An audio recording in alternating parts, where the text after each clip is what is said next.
Greetings, gamers, and welcome to the fourth live stream from the MisfitGamersStudios. I am your host, Vortex, and this is D&D Discussions.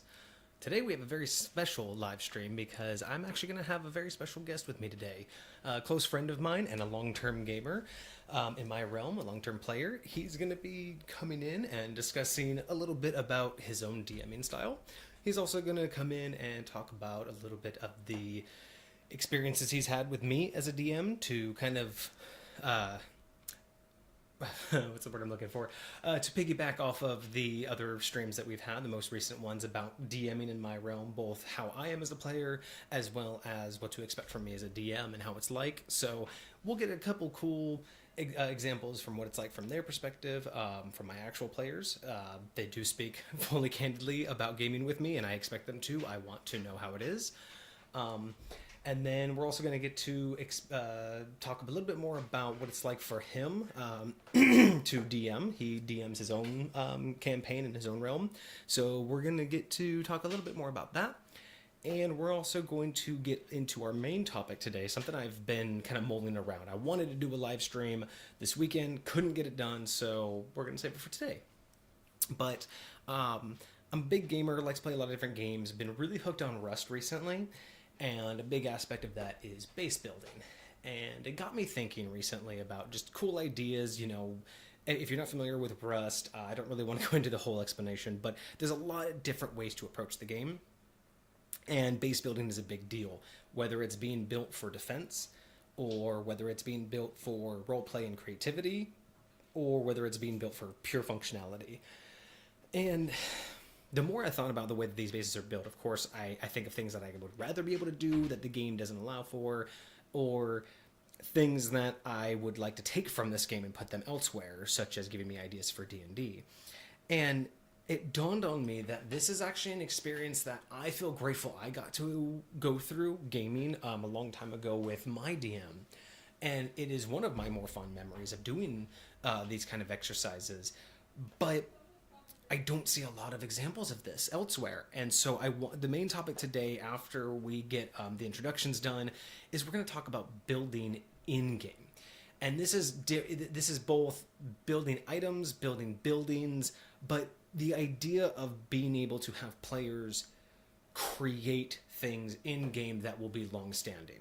And this is going to be a couple different topics. This is going to go over, items. It could be spells.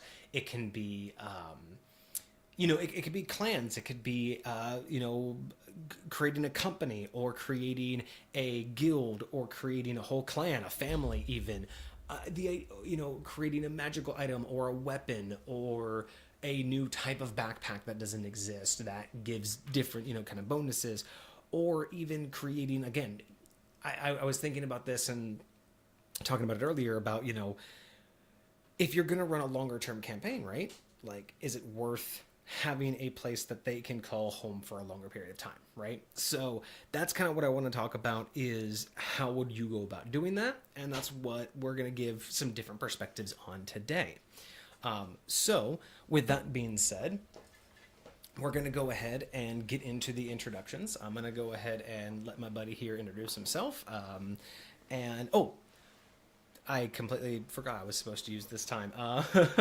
So one thing I do want to talk about that I haven't covered yet in any of my live streams, and I'm sure at this point, someone, at least it's across at least, the one of the two of you who are watching is mine. What's with the monikers? What's with the name? I go by Vortex. I don't know if you've noticed that it's kind of important to me. It's kind of a big deal. For me, it's twofold. So for me, the reason why I do that, the top level reason is anonymity, of course. Coming online, there's always a weirdness, and there's always just a level of separation I've always preferred to have online, even since the early games of gaming on console and like the PS1, and even before that in the early Quake and Unreal Tournament days. It's something that has always been important to me. And on top of the second layer of that is being a gamer. It has always just been an identity. It's always been something I've identified with, and it's just something that is the world I live in when I'm a gamer. And so I always have, whenever I'm playing, usually video games, Vortex has always just been my persona.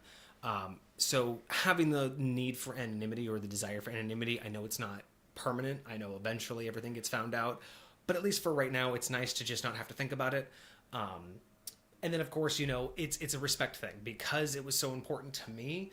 I've always looked at it in terms of when I meet other gamers, I treat their gamer tag, I treat their monikers as their real name because as far as I'm concerned, if I'm meeting you in a gaming situation or a gaming scenario, that is just as important to you, or that persona is just as much you as you are in reality. And I know a lot of people find this weird. I know some of my own friends find this a little bit hard to understand, but it's something for me of, again, I'm very big into anonymity online. I'm very big into just protecting that. But at the same time, it's also just, there's something to hardcore gamers and the personas that they have attached to. And those names just become them, You see this with YouTubers as well. Most YouTubers would just go by their YouTube name or their YouTuber name because it's like you don't call Mr. Beast anything but Mr. Beast unless you were like really close to him or in a certain context you would refer to him by name. But it's Mr. Beast, there's just certain things that I hold reverence for. So it's kind of a twofold aspect of why I lean so heavy into it. So what you're going to see is whenever I have a guest on, I leave it completely up to them. Their anonymity is up to them, their level of comfort. I tend to stay away of last names and things like that. I mean, if they want to use their real name, their first name, that's fine.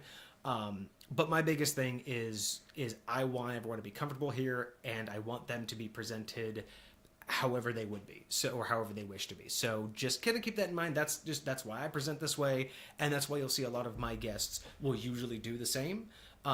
It's just because it's something.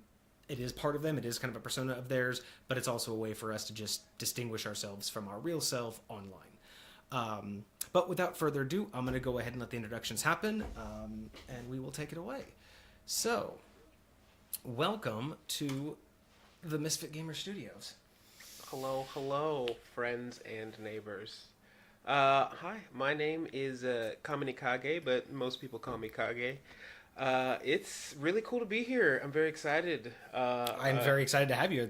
I didn't expect to have a guest so quickly, like so soon. I mean, you can't, with stuff like this, people are going to want to jump on it. And I hope so. I would love to have more people in this.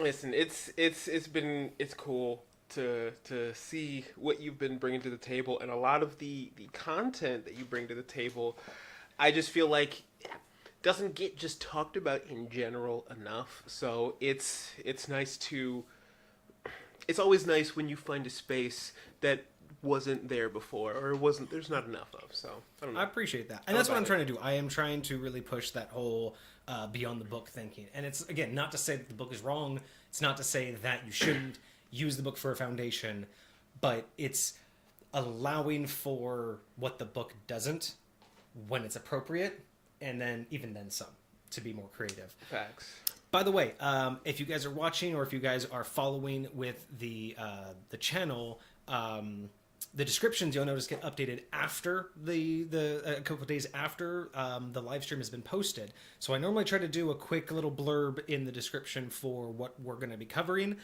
just to kind of give you a heads up in case you're only here for certain pieces of content.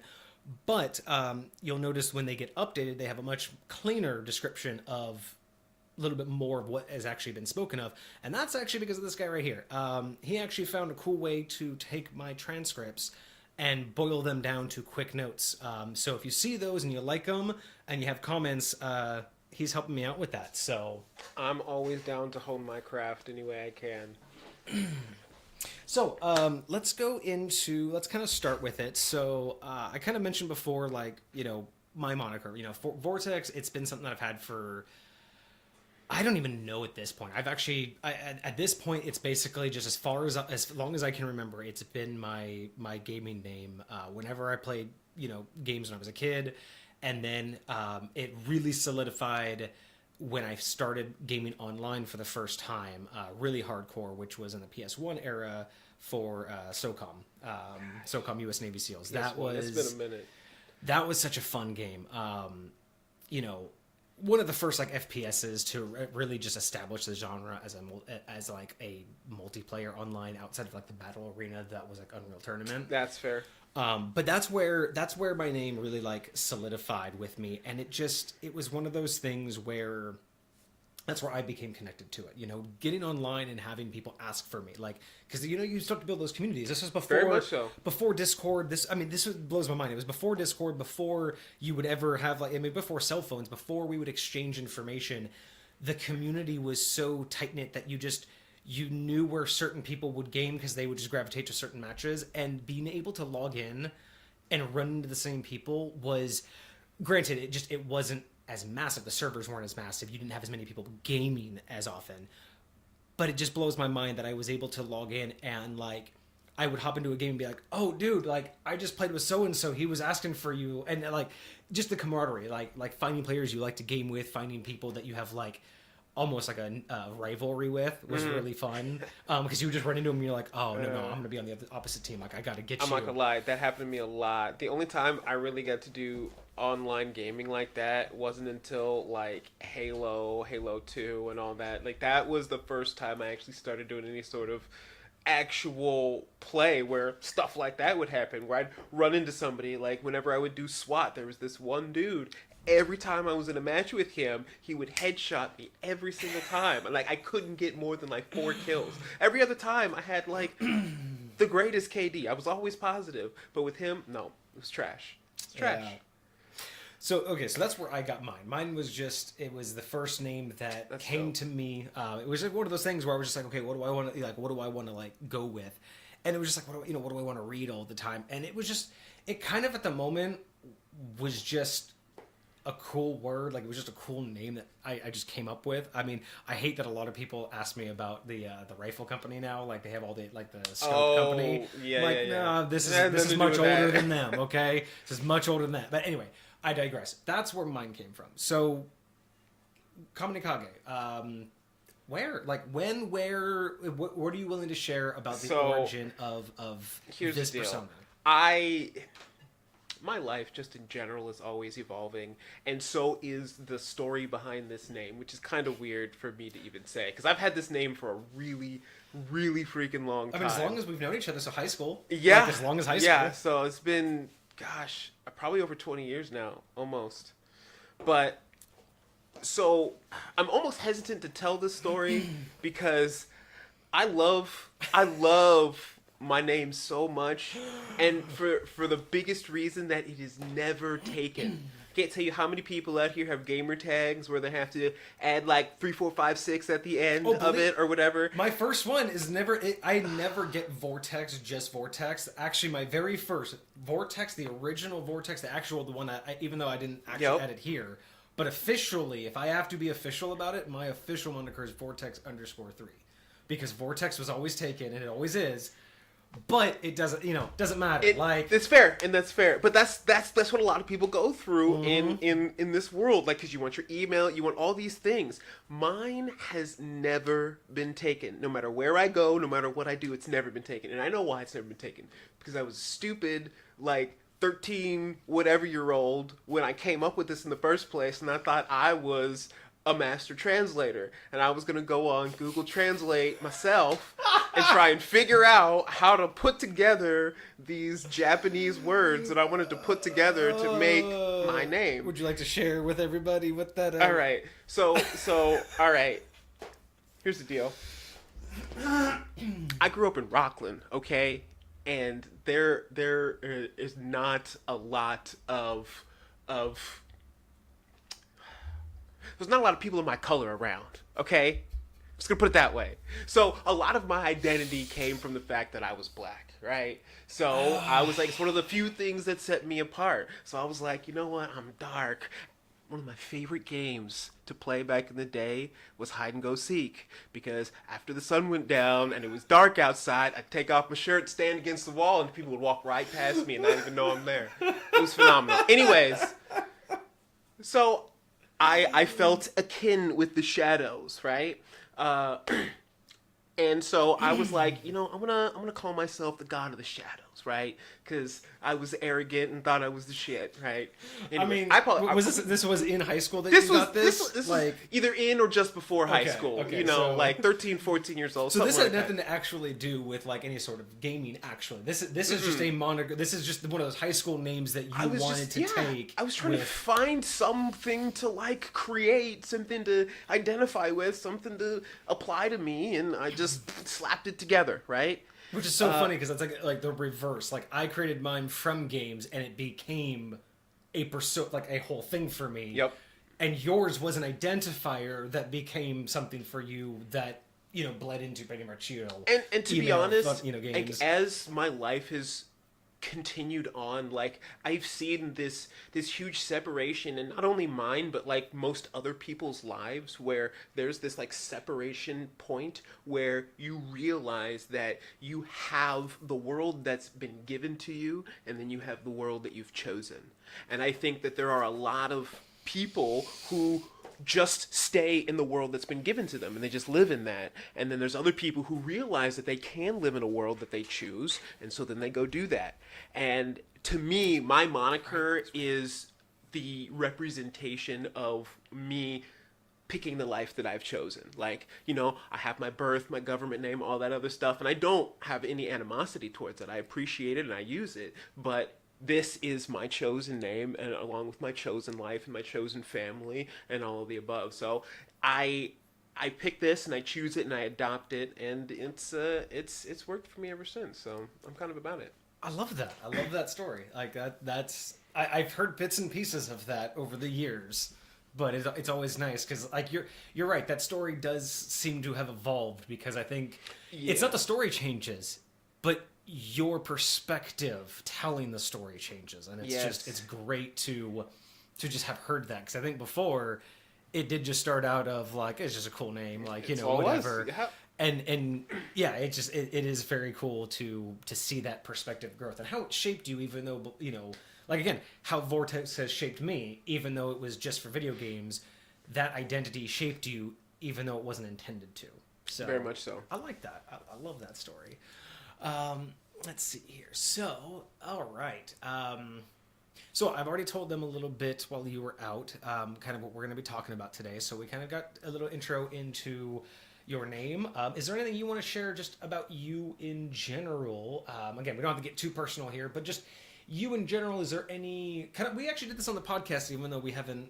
Even to this day, we still haven't made that public. But I think through this, one day, I hear.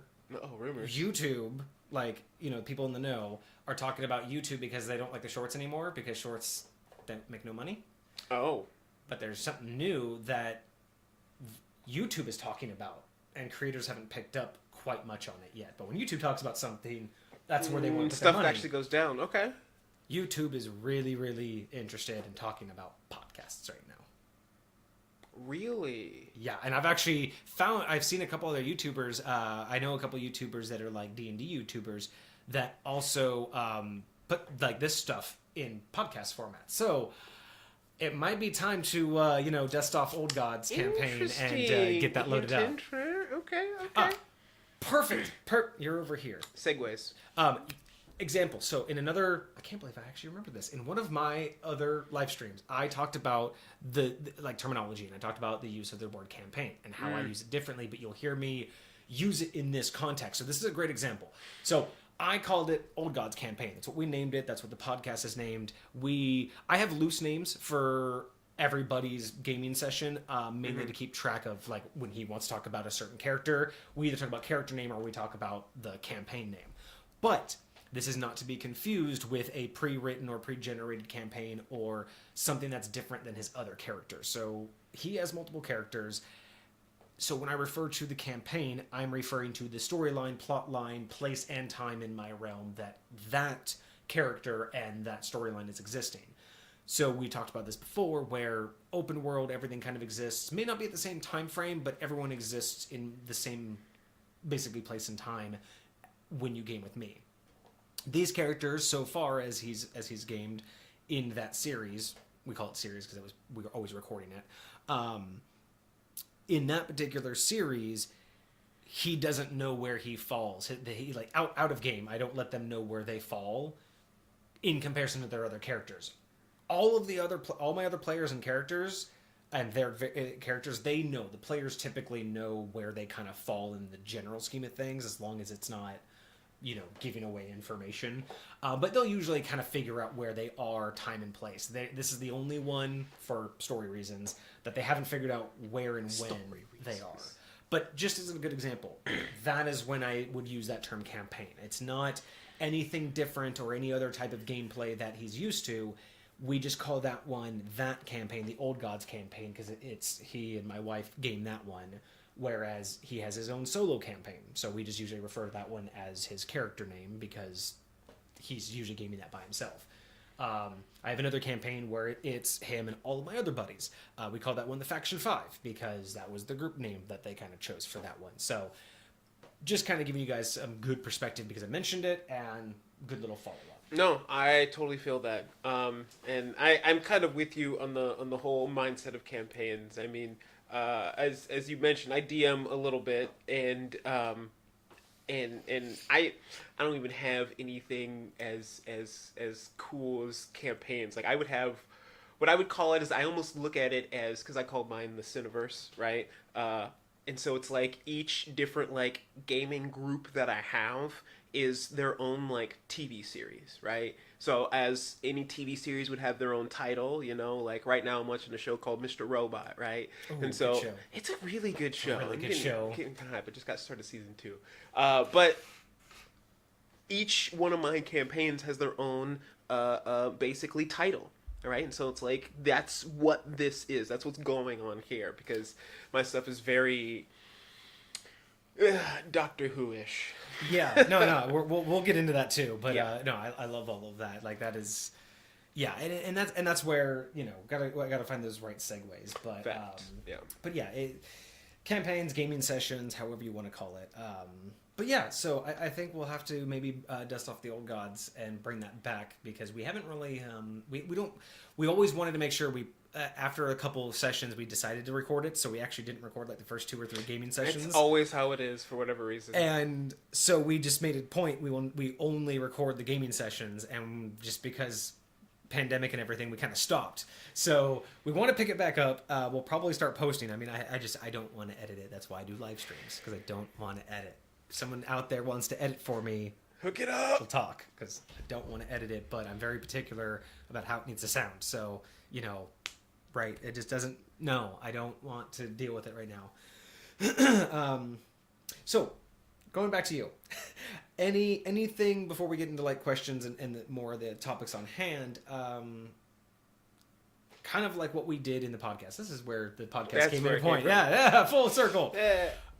Like we did in the podcast, this is kind of your introduction onto the live stream. Hopefully we'll see you here a lot more, and we'll get to talk more about your perspective of things, both as a gamer in my realm, as a player in my realm, and as your own DM. But yeah, just do you want to, before we get into your history with me and your own realm, is there just anything that you would like to share just to kind of set yourself up as anything? Like, do you need them to know anything? Do you want them to know anything about you outside of the topics at hand? I mean, I guess the biggest important thing to know is I am a chaos gremlin at heart, and I really just want to see stuff happen. No, I appreciate the opportunity to learn a lot of the things that I get to, right? Most of what I do, I come out here for the experience. The reason why I come in and engage in D&D in the first place is because it's a wonderful pool of opportunities to engage and experience different things and to absorb knowledge of how other people think, how other people work, how the world works, how it operates from different perspectives, and just gives you a chance to put yourself in somebody else's shoes. And I think it's such a valuable tool to use, across your entire life, that if I can find an avenue like this that's so entertaining to use it, like, I am here for it. So no, I'm just super down that that we get to use all of this in our daily lives. Yeah. Absolutely. All right. So, to continue with the introductions, you're not as much as... I don't think you would classify yourself the way I do as like a gamer. You're not huge on video games. You do have, you do have the Switch. You do have your mobile games, which we, if you want to just mention which ones you play. But in general, you've played games with us throughout the years, but you haven't been big on owning the consoles yourself. You've never really big on... I mean, you and your family, didn't really keep up with consoles or games.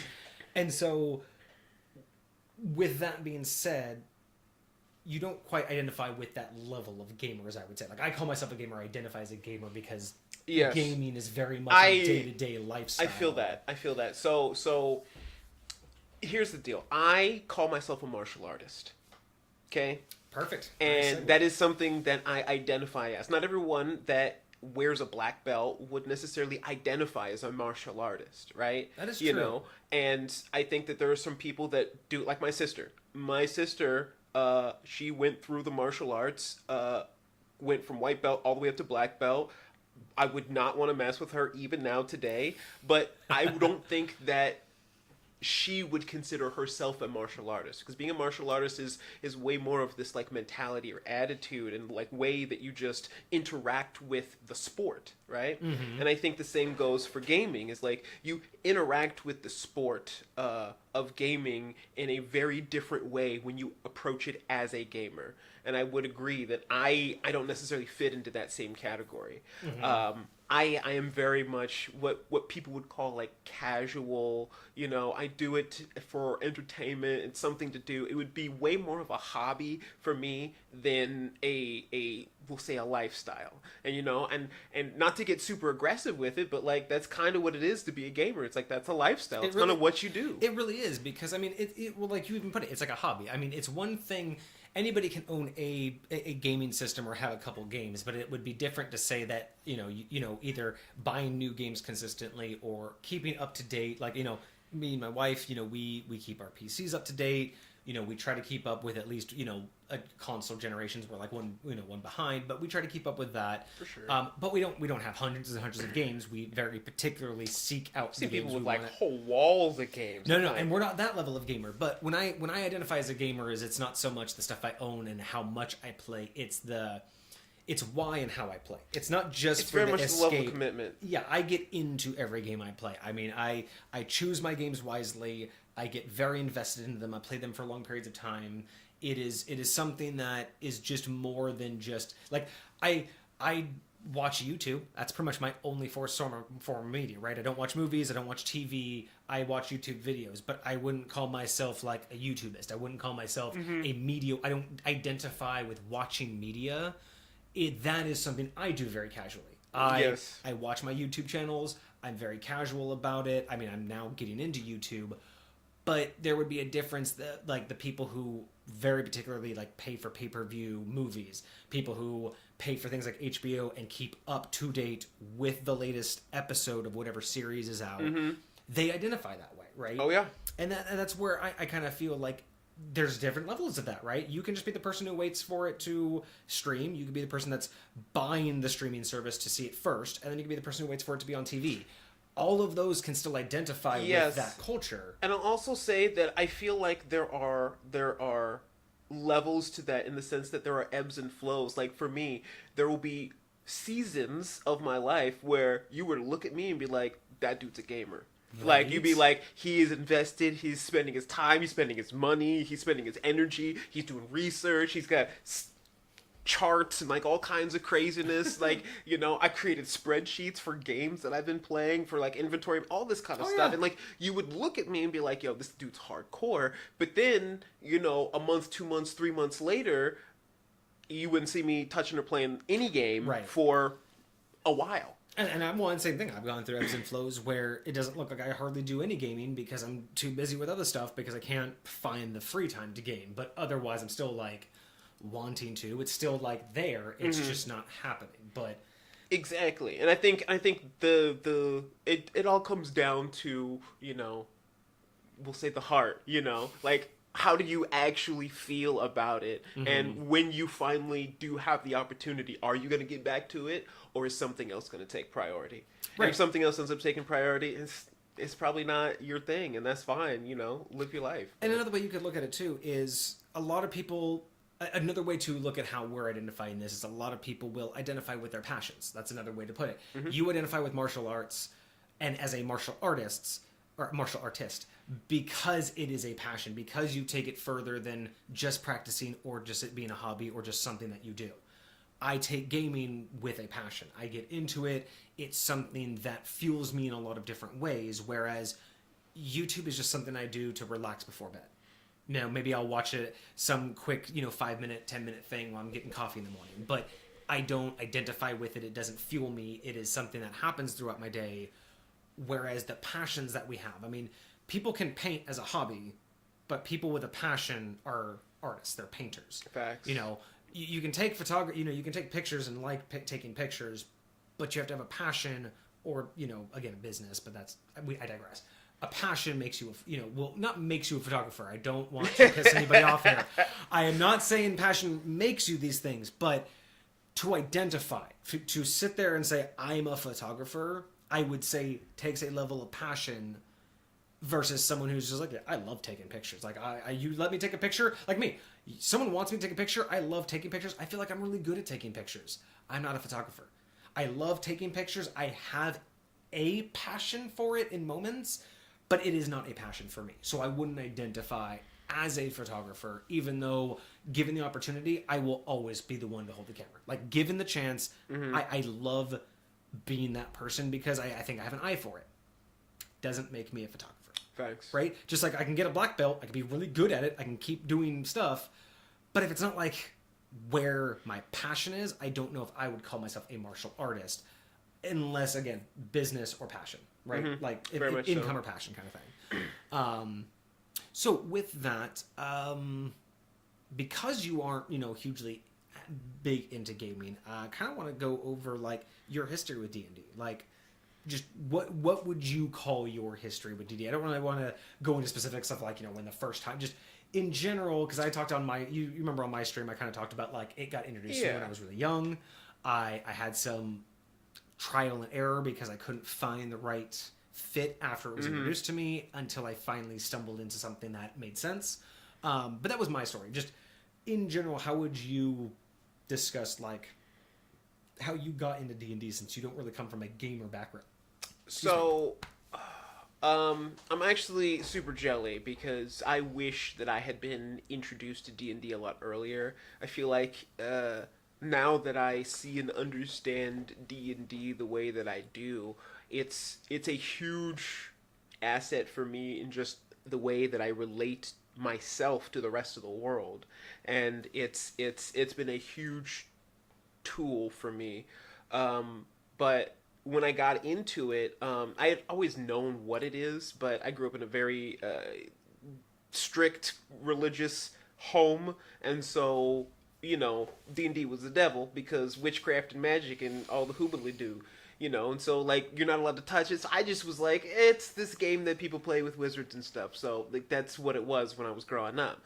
And it wasn't really until I got, out of the military that I actually started seeing people playing. And I think this was, when did Stranger Things even start? Like, because I feel like was like a tipping point when it kind of got reintroduced into like the social era. And Right. I think Stranger Things did kind of kick off I don't say, I think it was more like a straw on the camel's back. I don't think it was the catalyst or like the main reason, but I do think maybe catalyst is the right word. Basically, I don't think it was the only reason that kickstarted it. Very much but I so. think it was boiling in the background, and I think all of the kids who grew up playing it in the background are now adults, young adults. Yep. Started continuing to play, and in general the nerd geek movement was becoming big over the last 15 years, And then, yeah, I would say it's Stranger Things, first episode, 2016. So I would 2016, say, yeah. I would say that, yeah, that's probably a good for me identifier to that. The biggest thing ended up being like I had been hearing people talk about it, and like I'd been wanting to do it, but the hardest part for me about D&D is finding the right people to do it with. 100%, And so 100%. when I finally was able to talk to you about it, and you introduced me to what you affectionately call the scenario, and it was something that it was like, it was easy. I can do it right here wherever we were at. I don't remember, where did we do it? Was it at the same hookah lounge? Oh, was it? Oh, were you actually? No, was it at the hookah lounge? Did I do feel it? like I thought. Were we doing hookah at the time? No, that was with what's his name. Oh, that's when you watched him do it. Yes, Yeah, that's yes, right. yes. Anyways, wherever it is that we did it, it was so fascinating, and I love getting to see other people go through it now, because it's just a wonderful way to watch somebody else think.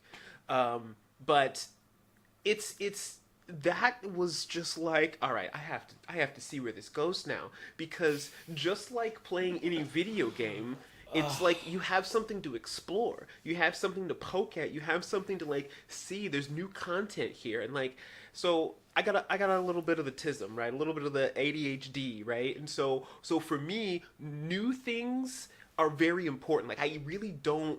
It's hard for me to like watch movies over again. Like, if I've watched a movie, and then you want to watch it then again the next day, like, that's going to be excruciatingly painful for me. So when, like, even when it comes to, unless that little like monkey is just clapping away throughout the whole movie, there are just getting some those dopamine hits. There's some that are like that, but it's hard to find. You either got to give me enough time to forget the movie, exactly, or enough because time then it's to almost yearn like for pieces of it, rewatching it again for the first time, and that's fun. Yeah, but that's fun. fun. If I know the movie, if I can replay the movie in my head, I don't want to watch it again. Think about video games. They're the same way. Once you beat a video game and then start it over, you know exactly the storyline you're going to go through. You know where all the secret chests are, and the missions and stuff. BS. Game Plus is not a new game. Okay? It bothers me. It really does. Enemies hitting for harder damage and having more life does. I'm going to say this right now. More life and harder hitting enemies do not make the game harder. Period. Okay?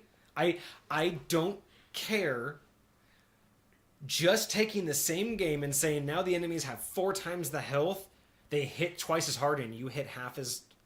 That's not unless harder. Part of the game is health management. Like, you're gonna lose health, you just have to specifically track how much health you're gonna lose in order to win the game. Unless that's a part of the mechanics, I don't see that. But the thing is, if the game doesn't fundamentally change, all you're doing is adding time. Because assuming you're good at the game, assuming that you can plow through the game, adding attack and extra health to the enemies and lowering your attack and health.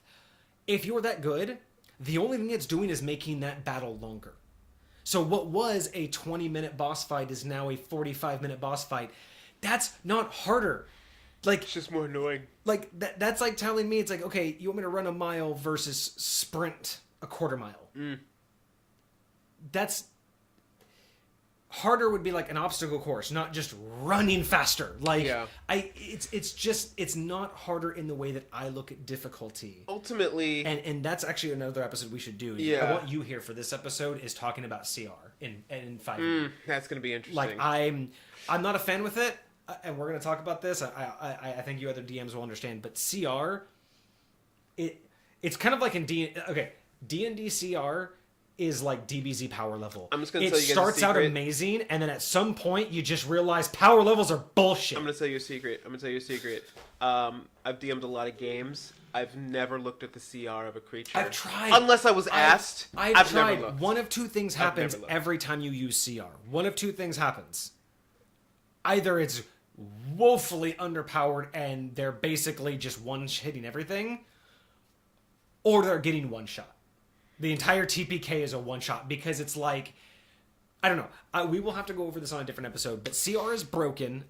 Or it's either that or DMs are using it wrong, and I want to go into a full deep dive in an episode. Here's the deal. I want to go CR into... CR is very much has relative to how you play the monster, and the monster manual assumes you're going to play the monster a certain way, and nobody ever does. No. And so it's always just not the same. I want you here for But that because I want a ultimate, live sounding for sure.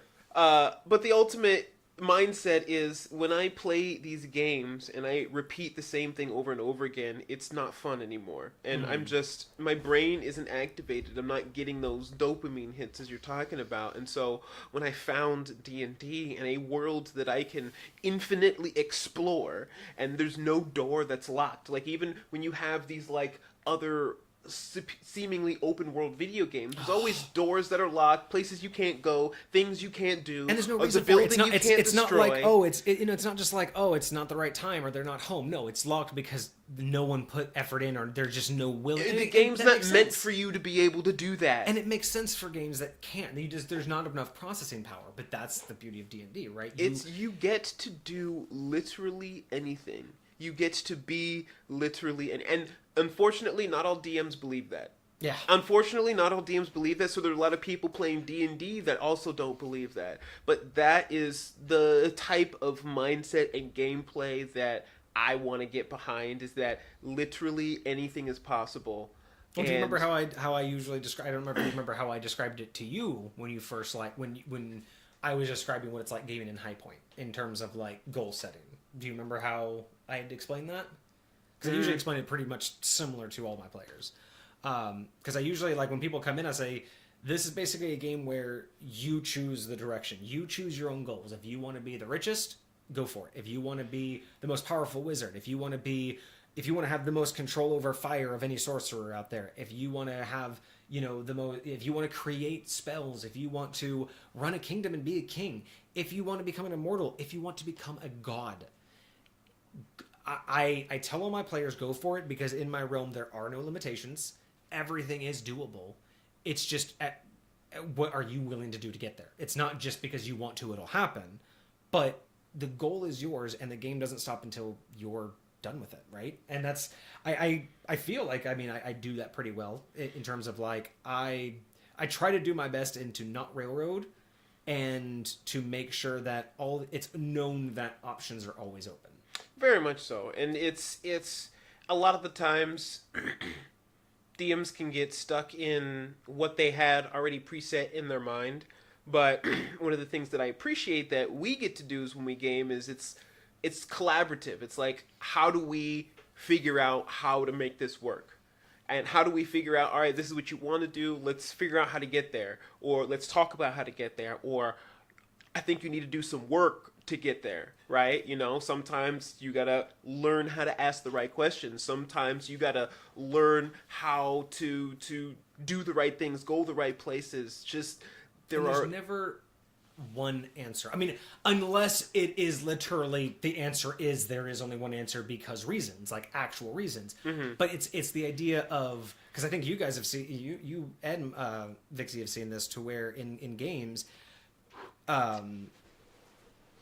you've solved something and surprised me with how you've solved it. Oh yeah. And it's like, and that may sound weird, right? Like, again, I know a lot of people are skeptical and like, oh, okay, so you're just calling shots or 2-sex, DMing it. And it's like, no, they've done things to where I am very good at, when I present my challenges to them, I've come up with a lot of ways that I would do it, and I've tried to predict how they would do it. But we got most of the old gods recorded, right? So far, yeah. Everything's been recorded except for the first couple. Did we get that one fight recorded? Oh yeah. With the little my sister helped me out. Yes, that fight was recorded. Yeah. That trick, when we started doing that and we learned how that worked. I don't want to give it away in case things happen later, I mean, we could talk about it. Basically, so if I remember correctly, there was a situation where she used her psionic powers to use levitation to levitate something, but she was at a power level at which she could do two things to it at once. She could make it weightless, basically, right, and she could lift it up to a certain weight. And so, because it was basically weightless, she could lift it up, and there's nothing, and they said in the specific text that someone could walk on it.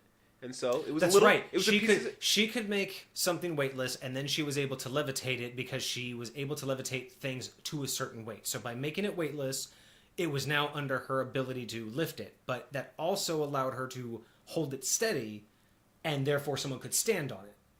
And you guys basically use that to flying carpet your way through a situation. Yep. And again, it's one of those situations where it made sense in the context of everything that they were using, right? It wouldn't just be oh, okay, well, now we're just going to hold this item and now we're just going to fly everywhere. It didn't quite...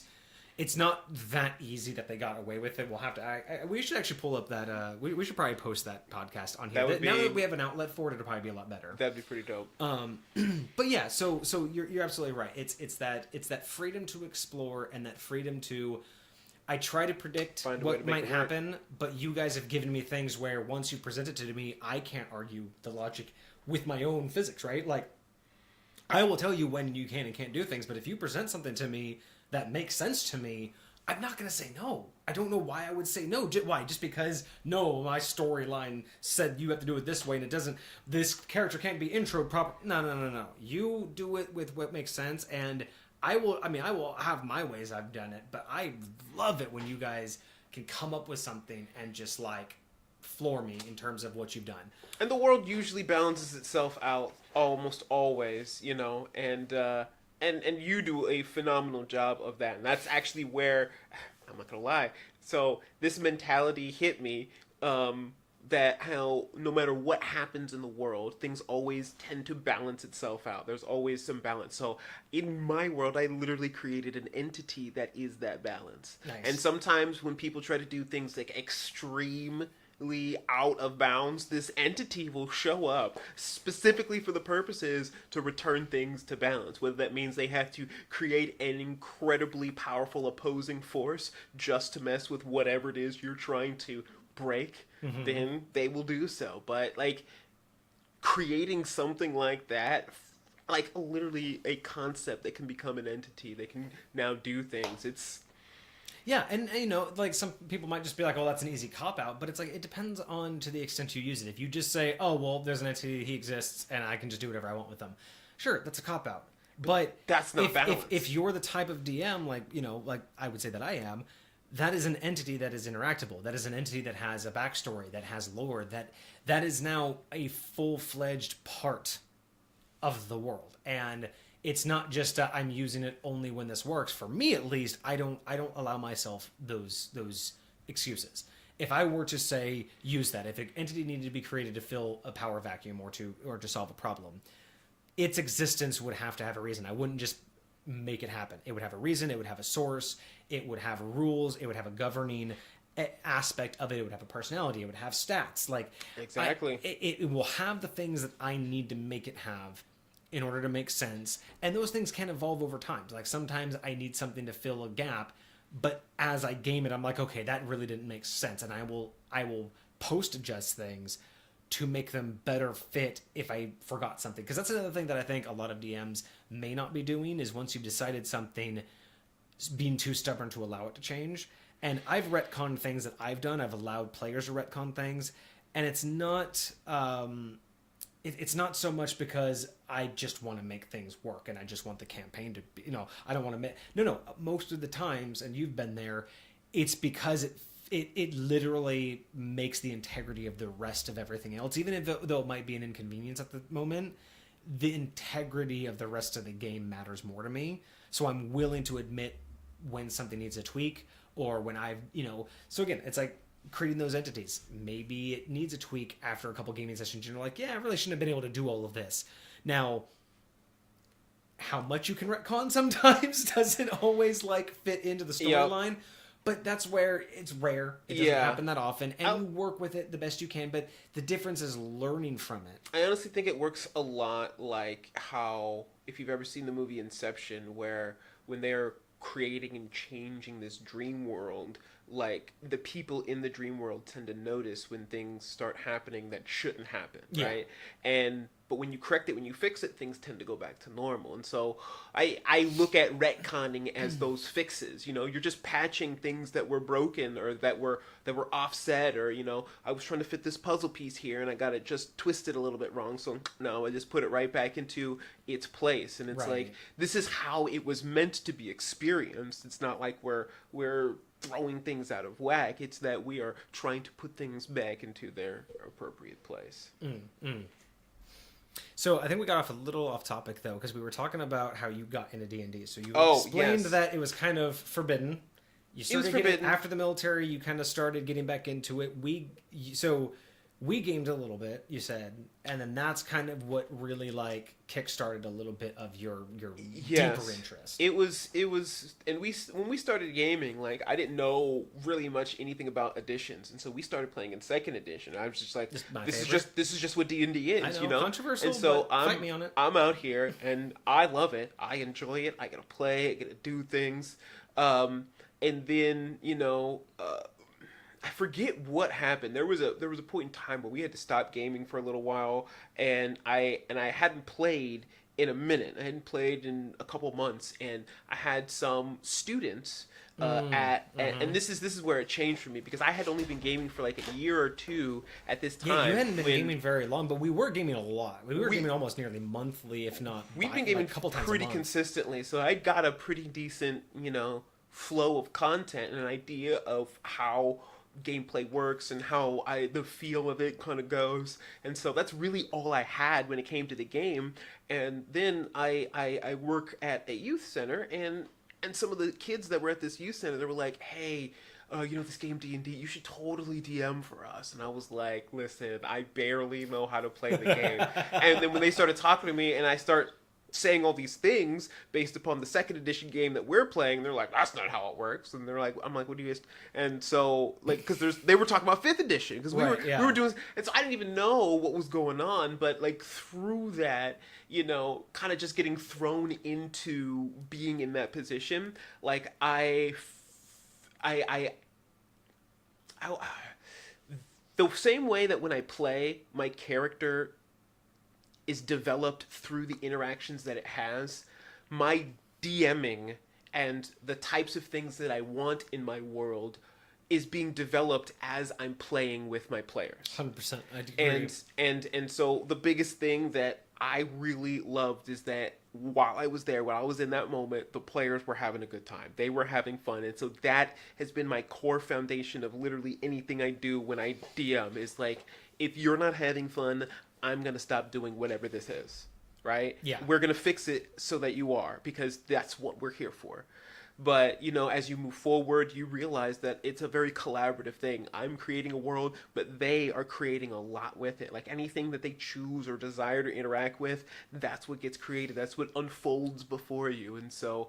Because you are even more than me, you are very much a dynamic DM. Everything is pretty much in the moment. You more so than me, because that's mostly how I game, but I do spend lots of time not pre-planning and pre-writing everything out, but I have a lot of world building going on when you I'm not do have a playing lot of world building, and that's what I really like, because like I said, there's concrete stuff to explore. Right. So it's like I do a lot of that before my gaming sessions, but I don't pre-plan the gaming sessions. Whereas with you, more so, just everything is pretty much, unless it's a note or something that like an enemy that you've crafted, you're pretty much like. There are occasions, and the only time I will plan anything is when I'm pretty confident I know what my characters want to do. When my characters desire to do, like, hey, and they're at like a cliffhanger at the end of an episode, and they're about to walk into the room with the big bad evil guy. I'm gonna probably plan out that big bad fight if I want to have some extra minions, if I want some like lair actions or whatever. But for the most part, other than that, I don't plan anything. And I started off doing it, and then I planned stuff that people never touched, and like I created stuff and I was like, I cannot focus on everything all at once. I'm too all over the place. So if I'm all over the place, why not just use that to my advantage? Why not use that so that I can say, hey, whatever you have to say, I've got a response for that, right? I got something to like give back on the regular. I mean, I'm gonna say it right now. Like my biggest notebook are my players. Facts. My best notebook is my players, because y'all, I make sure, because the thing is like, yes, could I have all the data, but the thing is I don't want a book of notebooks this tall to have to go through, and I'm not that organized. So the thing is for me to write that stuff down will bog down my ability to allow the world to unfold before you. What's happened is more or less more important to you, because I know general things, right? I know my benchmarks, I know the character where you guys are, I know roughly where you've been, but like all of those individual things, when you talk to an NPC, God, no, I'm not going to remember. You know how many NPCs I got to run? Fuck no, I'm not going to remember what you talked about or what the quote was, unless it's something that I need later. I'm not going to write that stuff down, because that stuff, and the reason why I do that, it's not to be lazy. It's not just because of ADHD. It's not just because I'm bad at writing things down and having organized notes. It's actually a boon to my creative process, because it also makes my consistency better. Because in that respect, think about the real world. If I were to ask you about almost any conversation that you've had with the dozens of human beings that you've interacted with over the last year, how many times are you going to get those quotes right? How many times are you going to remember what was said? But so to ask the DM, oh, I met that shopkeep at that last town 2 weeks ago. What did he say? What did the gas station clerk tell you yesterday? You know what I mean? Like, why would your character remember that? So for me to remember, I'm the general basis of your character, and notes are a great thing. But I've even, again, you know my feelings on metagaming. There are certain levels. Like, yes, if it's written down, fair game. But you can't just also BS those, notes as well. You can't just be vague and expect to get much out of it, right? So I joke that you guys are my biggest notebooks, but at the same time, I look at it as if you didn't write the notes down, then it wasn't important enough for your character to remember. And if it wasn't important enough for your character to remember, and I don't have it written down, which means it's not important for the campaign, that's life. Like, that's the way your character, and maybe one day you will remember it just like how your character would. It's, and granted, that doesn't always work because, well, in game it was just yesterday. I get that. It's not always that way. But if it's that important, someone's going to write it down. You know what I mean? It's very rare that you're going to have something that drastically important unless it's, 3 o'clock in the morning and you've been gaming for 12 hours. Like, yes. That does happen. Everyone forgets to those final notes. We've had lots of gaming sessions where we went over some great stuff and no one remembers. But rare times, right? That's not the average gaming session. So I think, I think it's quite all right to put more emphasis on the players taking notes, because it's supposed to be more important for them. My role that I have chosen to acquire as a DM is more like being a historian, right? I am not here to have like an encyclopedia ready for everyone for everything, But what I am here to do is to basically record history. If there are important things that occurred in my players' lives, hey, I recorded a moment where a player watched her mom die. I recorded a moment where another player, had to face off against their former lover, their former person that they were or in a romantic, and they had to fight them and like take them down, and like there are these moments that like hey, these were like pinnacle moments where something happened, where something went on, like that are going to have ripple effects, you know what I mean? And I love getting to be the person that determines what those ripple effects are. And so like I'll see this, and then I'll see you moved over here, and I see that person that you took down, yeah, well, that's the father of this person over here, and word got back, and their kids, they're not happy. So when you get into this town where last time you were hailed as a hero, guess what? Now you got some people coming for you, So some people remember you as a hero, but you got some people hiding in the shadows waiting for you to let your guard down so they can come for you, because you're responsible for that. I love throwing those little monkey wrenches of like just throwing in details or little happenstances to keep players on their toes and to remind them that as DMs, we're not here to, be jerks about it, but you're also here to teach your players a little bit about how better to play, right? So throwing in those little challenges where it reminds them, think through things or pay attention to details. It's not going to happen all the time like this, but here's like the situation that happened to you when early on when your main character Dov Yeah, I remember met that. the Faction 5, and you and Crow had a really interesting interaction, and it was just one of those things. So I love this story because this was something that was unplanned. This was totally ad-libbed. This was like my second gaming session too. And this was beautiful because this is something that I, as a DM, was just... I'd always wanted this to happen. Like, watching all those years I was gaming with my DM and watching things like this happen, I was like, this was one of those moments where, as I watched it unfold, I could not believe, as a DM, it was happening to me. I'm like... It was literally just like, oh, wait, this is literally happening right now. Because it was unplanned. It was right after a battle. They were all together. There was a giant battle, and at this point, my wife was gaming. Kage was gaming. We had Lol Cypher with us. He was gaming as well as his wife, and so we had this big gaming party. They had just defeated an animal a creature that I had created called the Buffa Goat. We'll have to talk about that one. I love the Buffa Goat. But Damn buff goats. But they won, and it was basically like, okay, fight's over. What do you guys want to do? And so everyone was talking about what they wanted to do. A couple people wanted to get like some hides and some stuff. Someone wanted to just look over the creatures and see what they were. And Kage, being new, but... And again, this isn't one of those, like... I know some DMs who are really dickish, and, like, they will do the whole, like, joke about being very, very literal just to get your character to do something stupid. But for me, it was just more of a... I like to teach my players that what you say matters, because my world evolves around you. It literally grows and works with or against you, depending on what you're doing. So I like to try to, early on, get in examples to my players, not just as a warning, but as a growing experience to understand how the world works, how it responds to you, like you were saying, kind of like how the scenario was, how you poke and prod at it, and how it pokes back at you. So everybody was explaining what they were doing, and Kage had very specifically mentioned that he gets off his horse, because he was on a horse. He gets off his horse, and...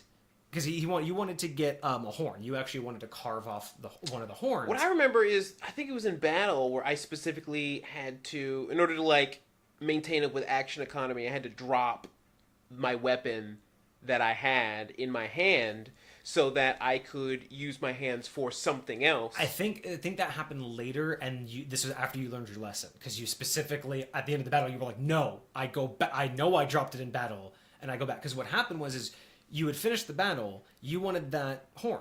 Mm-hmm. And that's what everyone was just like, oh, I'm going to do this, and you wanted the horn. And everyone was just kind of doing the vague thing. Someone was like, oh, I'm going to go grab like some hide, and I want this hoof. And someone's like, I'm just going to look over and see like what they are, make sure, like, blah, blah. But Kage here said one thing too many that caught my attention. Just one of those things that I try to pay attention to. He's like, okay, well, I'm going to get off my horse because I want this horn. So I get off my horse, I put my my bow staff down, and then I pull out my knife and I start carving. I'm like, cool. Make everyone's rolls, blah, blah, blah. And I'm like, okay, everyone done. They're like, yep, cool. So you guys are about to leave? Yep. Everyone's done. Yep. So you guys get on your horse, and even he said, like, yep, I'm going to get on my horse and we're going to go. And everyone else proceeded, except for Lucifer. Because as we're sitting there, he's over here to my left, and he's looking down, Kage's looking down at his notes, and he said, right after I asked for the third time, is there anything else? Finally, Lucifer caught on to my question, because you immediately followed up with, no, but get on my horse. Like, you were agreeing to the party of, yeah, we're going. And I just see Lucifer go, and that's all he mimics to me, was just this. And he had a robe of holding, so his sleeves were small bags of holding. So he just mimics putting his staff into that, and that's it. That's all he did to me. I just nodded, and we left. It wasn't until like a while down the road that you tried to use it, and that's when the whole situation of, well, what bow? Like, you said you put it down, right? Well, what did you tell me? You said you put it down, but you did not pick it back up. So there was that whole situation of frustration, but your character was going to go back, and his character being the way that he was Lol Cypher's character was a like trickster demon, so his whole power, his everything emanated from him making deals, like to fuck with people. That's the only way he could control his power. So he starts to head back, and so he does this whole thing of like, "Oh, I'll go with you," blah blah blah. And he's like, "Wait, we might not have to go back. Do you?" And then he does this whole spiel to him, and he's like, "Tell you what, for a deal, I'll get some information from you. I could probably do a spell to bring it back." He does this whole thing, does this whole gesture, and of course, brings it back to him with the spell. Of course, out of game, you knew immediately what was going on. Like it wasn't like it was very obvious because Lucifer was not good at lying, but it was one of those situations where in game it worked perfectly. Everybody did exactly what they were supposed to, right? It's one of those situations where in the moment you can just. Now it doesn't make it. Granted, it was frustrating because we did talk about this. Your character normally would not have done that. Blah blah. Like it was his father's. Like the idea that you would have left it behind is uncommon, and there's those things where players can get frustrated. But it was harmless. It wasn't like I was going to let you lose something like that. And in that situation, lesson learned, right? It gave you the idea of what I say matters, but not always a bad reason, right? Because there are times when I'm like, the more you give me, the better the outcome can be, right? Like my example, you can say you want to attack someone versus you want to take out a knee, like doing a called shot, or you want to swirl behind them to get behind them and attack them. Like, depending on how you do it, I might add a roll to give you a bonus to the, like, those are those things. And sometimes the lesson needs to be negative for it to hit harder, right? Because it's one thing to give you an example to give me more and you'll get more. But to show you, see, words matter, it's one of those little things where it's like, okay. Like and that was the goal. The goal was to. I'll definitely say that it is very important, especially because just as we were talking about earlier, it is very important who you game with. Who you game with is one of the most important things, and like things like this help you learn who you're gaming with, help you learn the types of things that certain people are going to do, certain people are going to treat certain situations, and you can then be aware of like, okay, this is how I approach this situation with these people because I know that, stuff like this is on the table. Stuff like this is about to go down. Like, okay, and now it's not like in a bad way, but it's basically like, oh, so that's the game we're playing, right? And that's the it's fun like, part is it's I also literally didn't know. It's also giving you the idea of like I loved the reason why I was so excited was because it was the first unplanned player-on-player interaction, and what I mean by that it was a purely by choice situation. Yeah, PvP. It was purely by choice by the players. I had nothing to do with it. It was literally I was trying to get Kage to understand. You told me you put this down and you have not picked it up. And it's not like I'm always an asshole about that, but it was just in this situation, it was the most specific thing said in the whole party. So I latched onto it. I used it. And it was more to be a joke, but the fact that Lil Cypher jumped in and saw what I was doing and went with it. Like the fact that he just caught on and wanted to do his own thing with it and then built it in game to be a whole thing. It was just like that is for me what I hope to encourage out of my players, right? Because it's more than just getting the job done. It's more than just rescuing the princess or killing the dragon or, turning the undead. It's so much more than that. And to have players interact with each other on that level, which is why like I'm a firm believer in evil players in teams, totally doable and even encouraged. I don't think the idea of having an evil character in a good party is a bad thing. I don't think it's not doable. I think it's 100% doable. I think any mixed party is doable. I don't believe in party balancing in terms of everyone has to play a certain role. I don't necessarily believe that. You've seen that. You've seen all of my gaming sessions. No one is playing solo play wouldn't exist if that was the case. Yeah, exactly. Because you only get to play one role. And I'm a hugely big proponent. You know me. Everybody I encourage to solo play their characters, even if they're in a party, because I can do like we can have those little mini sessions because I encourage that. But I digress. We were talking about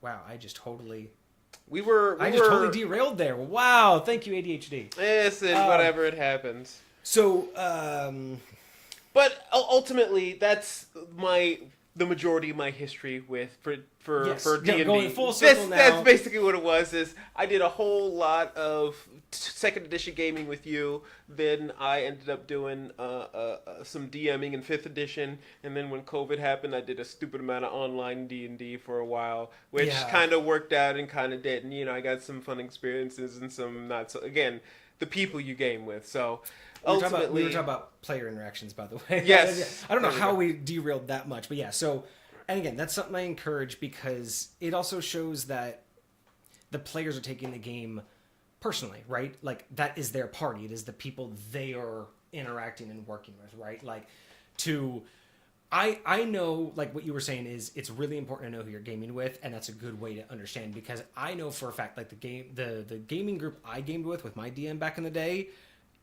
that whole situation would have gone down the same exact way. But if that was one of the players I used to game with, that would have ruined your gaming experience because of the way that the whole, I know you were frustrated as a player, and as DMs, you don't want to intentionally frustrate people, but you have to understand that frustrations exist and it's okay for players to be frustrated. Just don't treat them like a child and say, because I said so. We talked about that in my other thing, is if you have reasons, it's okay for them not to like those reasons, but it's not okay to let them stew in being upset and you just be like, well, deal with it. Nobody likes being told that, and I think it's lazy for DMs to do that. Even if you don't want to come up with a reason, don't just leave it on the table with that frustration because you're basically pushing your players away. I mean, ultimately, if it comes down to, hey, me as a DM, I need to have control over this situation because of what the outcome is going to be, and your player's just not okay with that, then I think ultimately what's happening is, to a certain extent, there's a conflict.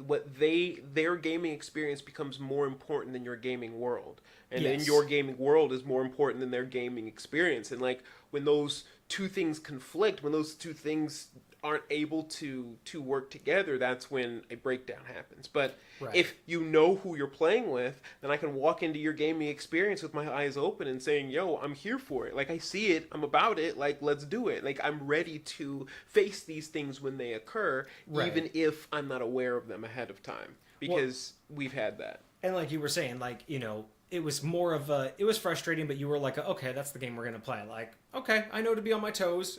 No harm, no foul, but I know to be on my toes. If you were in my gaming group, like, Lucifer got you, like, you got away pretty easy because his character crowd basically only wanted some information. You just gave him some names of people, like, in general. You didn't even really have to give up anything. Like, it wasn't even secretive. You just gave him info. That's what he wanted. But that was him still learning how to use his powers, too. But, if you were to have done that same situation with like the gaming group I started with, it wouldn't have been just information. If the people that I gamed with that I know would have pulled that sort of thing, like who would have just done the whole I'm gonna pocket that, I mean, it would have been, you never would have seen it again because the price would have been more than you'd be willing to pay, and that would basically have been it. They would not have played. Like, basically their game is, oh, well, I'm going to teach you the hard way. Here's my price, pay it or not. And I think that's another thing, is it's like, if, for me, the biggest thing is I want each one of my players that are playing together, like, whatever your reason is for existing in this gaming world, it's important for me that reason includes your party members. Because if you're out here to screw your party members, if you're out here to make their time worse in this gaming experience, if that's why you're here, or if you don't care if they have that good a time or not, then that will inevitably take away from the ultimate gaming experience. You know, if everyone's here and I'm like my brother, he loves to play Magic. A lot of the people who play Magic, they're there to screw you over, but they enjoy that aspect of the game. Right. So there are people who can go into it knowing, yeah, I'm here to screw you over and I don't care if you like it type deal, but like that's part of the experience for them. That's part of what they enjoy about it. And as long as you go into it eyes open, that's fine. But there's a lot of other people where it's like you get sideswiped by it and it's like, why do I even want to be here if I have to watch my back every second to not get screwed by the people I'm literally rolling? If this were any other situation, I wouldn't venture with you. Right. I would roll out right now. And that's the thing too. So why would like, my character not do that right now and me just stop playing with you guys? Well, and exactly, and I don't think that I've played with people who are kind of like that, where they're just like, well, that's how my character is. Like, deal with it. It's like, it's one thing to understand that's how your character is, but it's also understanding like it's supposed to be an encompassing game. Like, if you and your DM want to game that character that way, that's fine. But when people don't want to game with them, that's totally fine too. Like, hey, that you might be pushing people away from playing with that player. I'm not big on forcing team camaraderie in terms of like I don't force your player your characters to have backstories that match. I don't force your characters to like each other. I expect that when we're creating the characters that you're going to have personalities, and you may accidentally or intentionally create characters, because I don't always have you guys create characters together. Sometimes you guys just create individuals and then that's who you game with. And yeah, if there's going to be something like majorly of an issue, like, you know, like just truthfully, like we can't literally play together because we will literally just be fighting each other the whole time, that's one thing, right? Like sworn enemies. But if it's just one of those things where it's like, yes, you have to play your character, but why would you go into a game like that's bad game zero, right? If you're gonna have a character that is literally going to be unplayable with another character, why did that not get caught at game zero? Because the whole point is like, if that's part of the dynamic you want in the party, go for it.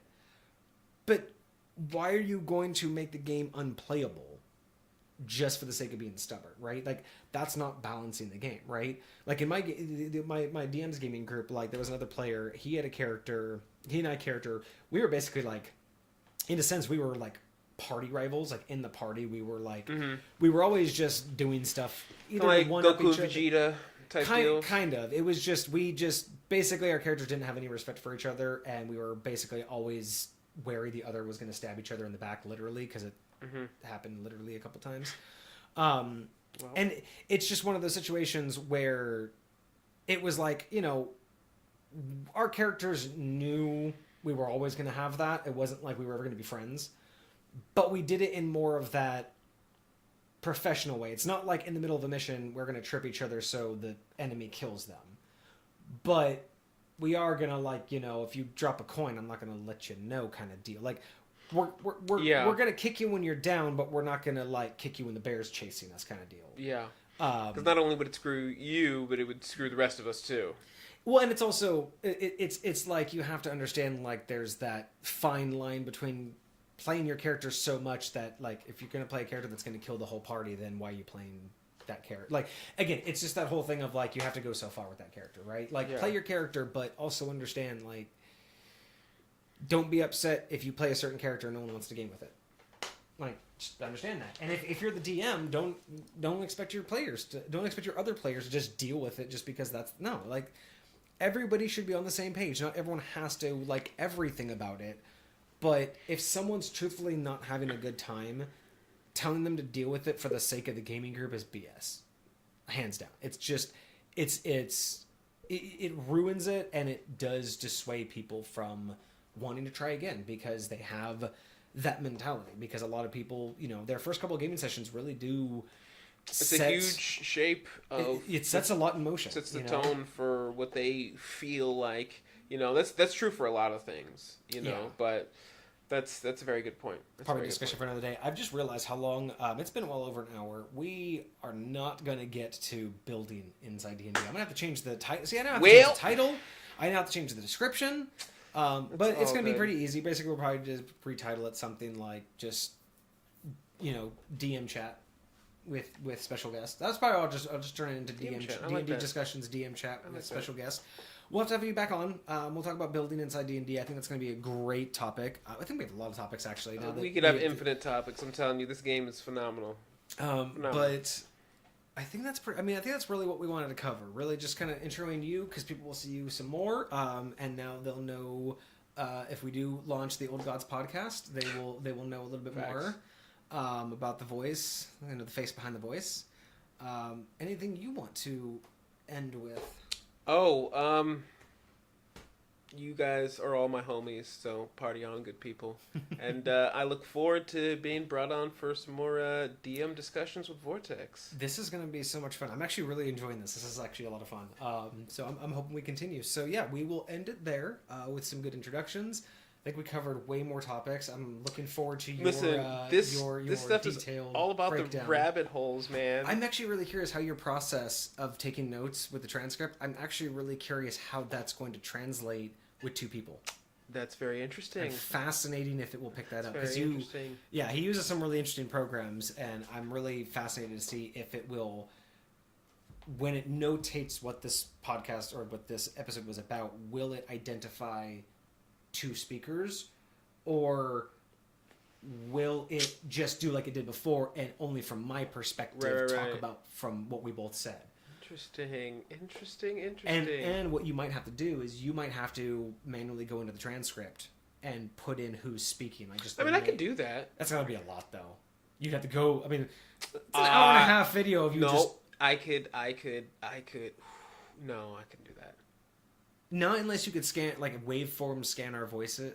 Anyway, we're talking too much. This isn't D&D related anymore. This is how we get. Whatever, it's fine. Gamers, Just you chat guys are for wonderful. Thank you so much for joining us today. This has been the 4th live stream. More to come from Misfit Gamer Studios. And just let us know in the comments if you would like to see more guests, if you want to see Kage come back. If you have any questions for him or myself, let us know, and we'll have to do like a DM Q&A or something, or ask me anything sometime once we get some more people live. That would be kind of fun too, like a tag team. But yeah, we'll discuss more. Y'all have a great rest of your night, evening, afternoon, morning. All the above. Yeah. All the above. Whatever time it is for you. Y'all are beautiful. Take care. Deuces.